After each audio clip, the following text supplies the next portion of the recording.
Effort being made to indict Negro Conley. The Atlanta Journal. Thursday, July 17, 1913. Foreman Beattie of grand jury, however, says he knows of no such move. W.D. Beattie, foreman of the grand jury, declares that, so far as he knows, there is no intention on the part of the grand jury to consider an indictment of Jim Conley, the Negro sweeper, who figures so prominently in the Phagan murder mystery. The Journal has learned, however, on excellent authority, that a determined effort is being made to have the Conley case passed upon by the present grand jury. Whether the effort will or will not be futile is a matter of conjecture. Foreman Beattie states that no meeting of the jury is expected during the present week, but that the body will probably be called together early next week to consider matters of a routine nature.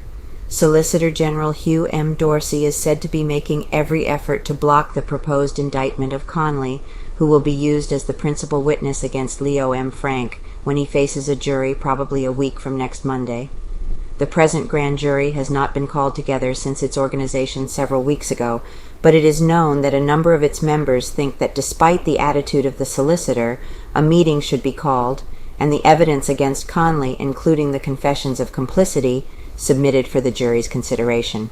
It is said that the indictment of Conley as a principal would seriously injure the state's case against Frank, and Solicitor Dorsey is naturally opposing every move in that direction. Certain to consider case.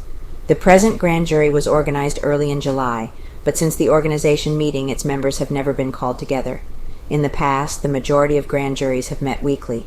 Further still, it is known that the present grand jury will hold no meeting unless the call originates with the members, and if it does, it is practically certain that the Conley matter will be considered. Should the grand jury meet and indict the Negro sweeper over the direct and vigorous protest of the solicitor, it will break a long-established precedent in the county. While the grand jury has full authority, without even consulting the solicitor, to call a meeting and indict the Negro, the Solicitor General's wishes in regard to criminal cases have been respected in the past. However, there is said to be such a sentiment in the grand jury that its members should consider the Conley case that the calling of a special meeting for that purpose is a strong probability, sufficient evidence. A very significant point showing the solicitor's attitude is the fact that he has not called a meeting of the jury and is not expected to call one until after the Frank case has been called for trial.